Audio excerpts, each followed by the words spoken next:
Hello guys, আজকে একটা নতুন ভিডিও নিয়ে আমি রুম্পা চলে এসেছি। আশা করি তোমাদের ভীষণ ভালো লাগবে। আর এটা দেখো, প্রচণ্ড সুন্দর একটা ওয়েদার। আর আমি চলে এসেছি আমার দিদির বাড়ি, মানে আমার ননদ, আমার দিদির বাড়ি চলে এসেছি। তো এত সুন্দর ওয়েদার হয়েছে, যার জন্য আমি সত্যি সব ভেতরে শুয়েই ছিলাম। তো বাইরে বেরিয়ে এসেছি, এত ভালো লাগছে চারপাশে দেখো। আর প্রচণ্ড এত গরমের পরে বীভৎস মেঘ করেছে, ভীষণ মজা লাগছে। তো দিদির বাড়ি কী কী করলাম সেটাই আজকে শেয়ার করব। আর এই জায়গাটা দেখো, এটা হচ্ছে বাগনান কল্যাণপুর। এই জায়গাটার নাম হচ্ছে কল্যাণপুর। আর এখানে আমি বেড়াতে এসেছি আজকে। আর দিদির বাড়ি থেকে চলে যাব। তো দিদি তো ভীষণ আয়োজনে ব্যস্ত, আর আমি বাইরে বেরিয়ে পড়েছি। এত সুন্দর মেঘ করেছে, মনে হচ্ছে এখনই বৃষ্টি নামবে। তোমরা আমার ভিডিওটা দেখতে থাকো, আর ভালো লাগলে অবশ্যই একটা লাইক কমেন্ট করে দিও, ঠিক আছে? এই হচ্ছে কল্যাণপুর, আর এই হচ্ছে আমার দিদিদের মন্দির। মন্দিরটা এখন বন্ধ আছে, তো পুজো অর্চনা হয়ে গেছে দিদির তো খুব সুন্দর, আমি খুলবো না। খুব সুন্দর একটা মন্দির দিদির বাড়ির পাশে। আর এই হচ্ছে আমার ননদের বাড়ি। দিদি একটু হাই করে দাও। এই হচ্ছে আমার দিদি।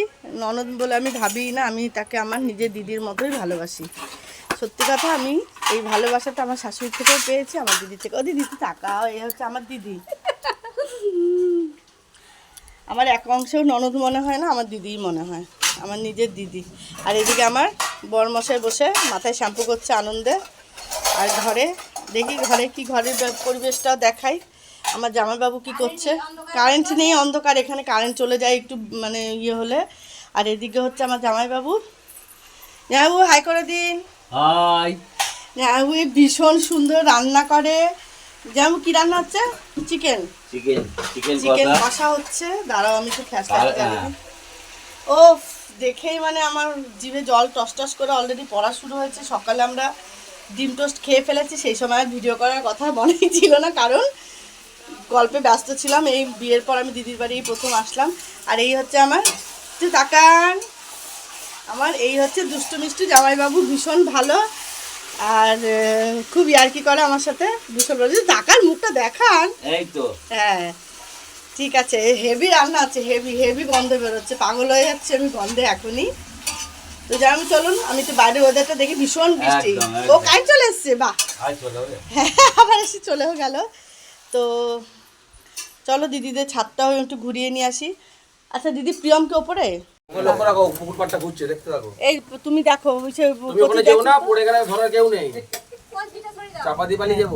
এইটা হচ্ছে বাইরের মানে এন্ট্রান্স, এটা দিয়ে ওপরে ওঠা যায়। খুব কষ্ট করে আমাকে উঠতে হচ্ছে।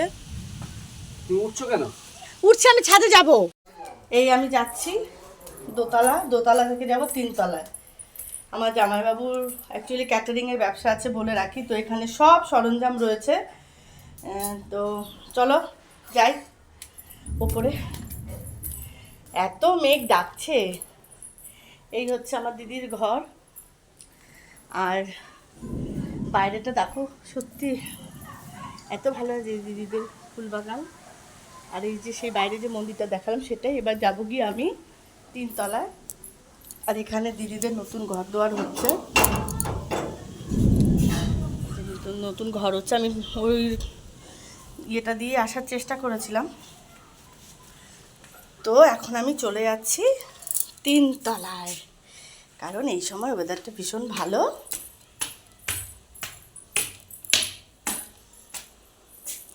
এই সব ক্যাটারিংয়ের জিনিসপত্রতে ঠাসা। এই দেখো, ওয়াও, দেখো। আর এই হচ্ছে আমার দিদিদের ছাদ। শুধু বন্ধুরা পরিবেশটা দেখো তোমরা, অসাধারণ পরিবেশ, খুব সুন্দর।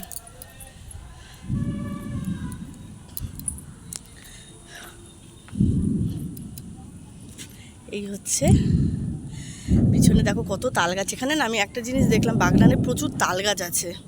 আর ওই দেখো ওই তাল গাছটাতে কত তাল হয়েছে।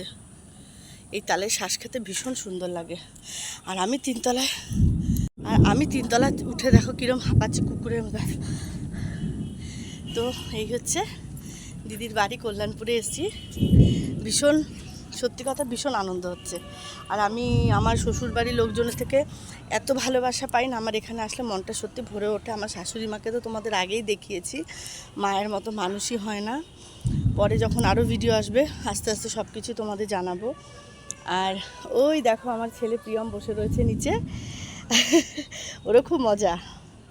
আরে বাবা, এই এই বিদ্যুৎ চমকালে আমার প্রচণ্ড ভয় লাগে, বাপরে বাবা। আমি নিচে চললাম, এরকম সুন্দর পরিবেশে ভিডিও করতে ভীষণ ভালো লাগে। বৃষ্টি অলরেডি নেমেও গেছে।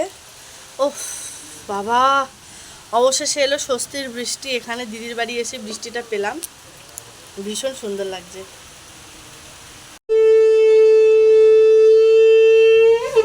দেখো আমার দিদির কাণ্ড, বৃষ্টি শুরু হতে পারেনি, শঙ্খ বাজাচ্ছে। এটা কিন্তু একটা প্রচলিত মতবাদ আছে যে ঝড় বৃষ্টি বজ্রপাত হলে আমরা শঙ্খ বাজাই। আমরাও ছোটোবেলায় এটা করতাম, আমাদের বাড়িতে যখন প্রচণ্ড ঝড় হতো।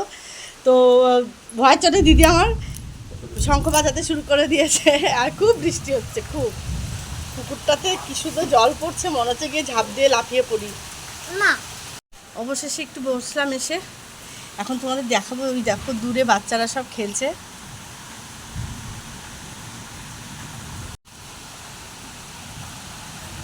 এখন সত্যি কথা এসব দেখাই যায় না। দেখো ওই বৃষ্টির মধ্যে ওই পুকুরে, এটা অনেকটা দূরে, আমি জুম করে দেখাচ্ছি, সব বাচ্চাগুলো খেলছে। মানে বৃষ্টির আনন্দে ওরাও মাতোয়ারা হয়ে গেছে। এই শৈশবটা কিন্তু এখন প্রায় হারিয়ে যেতে বসেছে, সত্যি কথাই। আর এই দেখো দিদিদের গাছে কত সুন্দর গন্ধরাজ লেবু হয়েছে। এই ফুল গাছগুলো ওখানে দুমড়ে মুছে গেছে কেন কি জানি।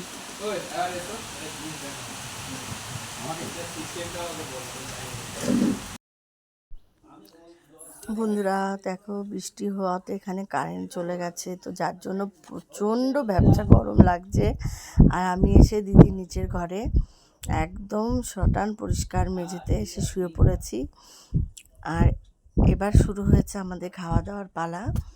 তো কারেন্টটা চলে এসেছিলো, অনেকক্ষণ ধরে গোপালকে ডাকতে তো যেখানে দিদি পরিবেশন করছে। আর এই পাতায় খেতে ভীষণ মজা লাগে।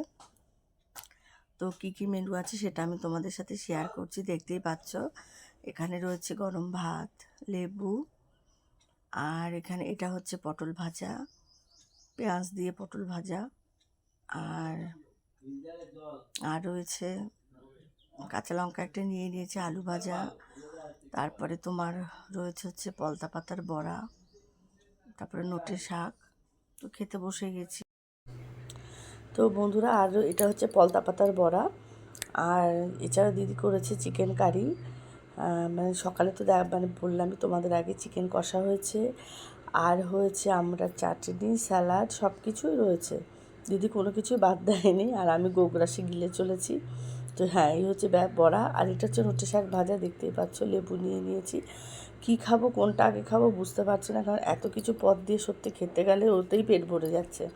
তো এখানে দেখতে পাচ্ছ স্যালাড আছে, আর আমি তো খেয়েই চলেছি।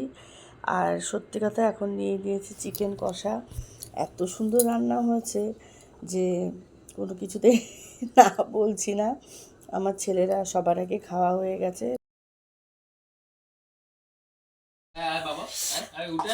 খেতে খেতে কারেন্ট চলে গেছে, তো যার জন্য আমি মুখটা হাওয়ার দিকে বাড়িয়েছি। আর এখানে পাতে রয়েছে আমরা চাটনি।